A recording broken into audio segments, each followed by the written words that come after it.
Few instructors have mentored and advanced the tennis careers of thousands of players, including some of the biggest names in Southern tennis, as well as several top 100 players, all while working at the USTA and running a successful business within the sport. But then there's only one, Bill Ozaki. Well, Bill's life in junior tennis has just impacted so many people. All the kids who've played in Southern tennis for the past 30 years have known Bill Ozaki, their parents have known Bill Ozaki, their coaches have known Bill Ozaki, and he is really someone who everyone looked up to. He had the ability to take irate parents, irate coaches, irate players, and had that unique skill to be able to calm them down and understand the situation that they were all in. Bill Ozaki was raised in the small coastal town of Woodbine, Georgia, with a population of only 500. Despite its size, the area had an active sports community. Ozaki excelled in football, basketball, golf, and track. But to learn the game of tennis, he traveled up to Jekyll Island to take lessons from longtime teaching pro Tommy Bean. Didn't play tennis, played football first, and I think his football career had a lot to do with his tennis. I think he actually got hurt and then started playing tennis. But yeah, Woodbine was a very small community, and he was a big part of the football program there. Ozaki would attend athletic powerhouse Camden County High School. By his junior year, he settled on tennis. Ozaki's English teacher, George Gray, had a major impact on this decision.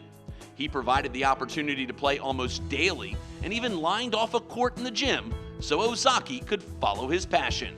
I think that's why he's like he is, because George did get him into the game like that and mentored him like he does all these hundred thousands of players that he's mentored.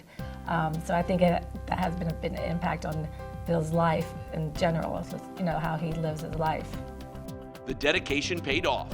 In 1971, Ozaki laid claim to the Georgia High School Association's AA state singles title. It says something especially about his perseverance and his willingness to work harder than everybody else to achieve.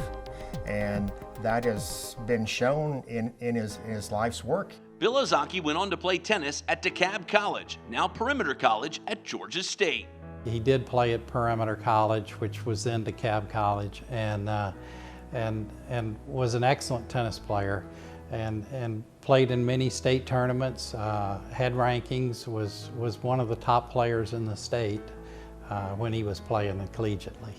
Shortly after his time at DeKalb College, Ozaki was hired as the first full-time tennis director at the Hidden Hills Country Club in Stone Mountain, where he remained from 1975 to 1985.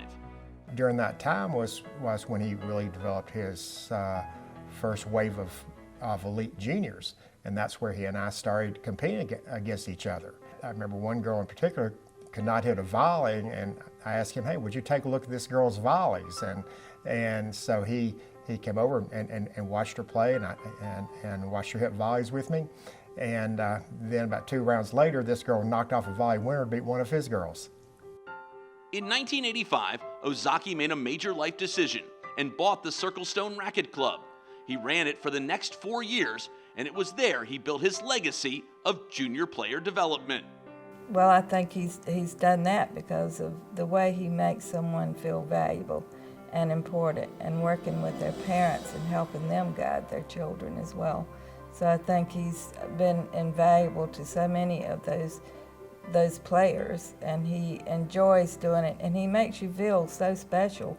It doesn't matter whether you are playing tennis or just anything in life, he makes you feel special when he's around you.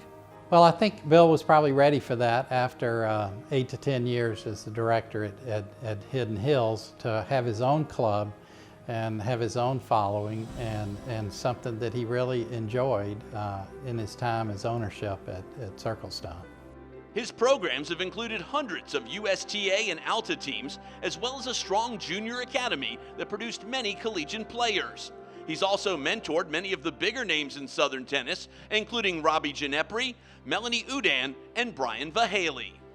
Bill's connection with all the top players in the South was always there, and Bill was one who saw players with need, and he really encouraged the Patrons Foundation to step up and make contributions to these players.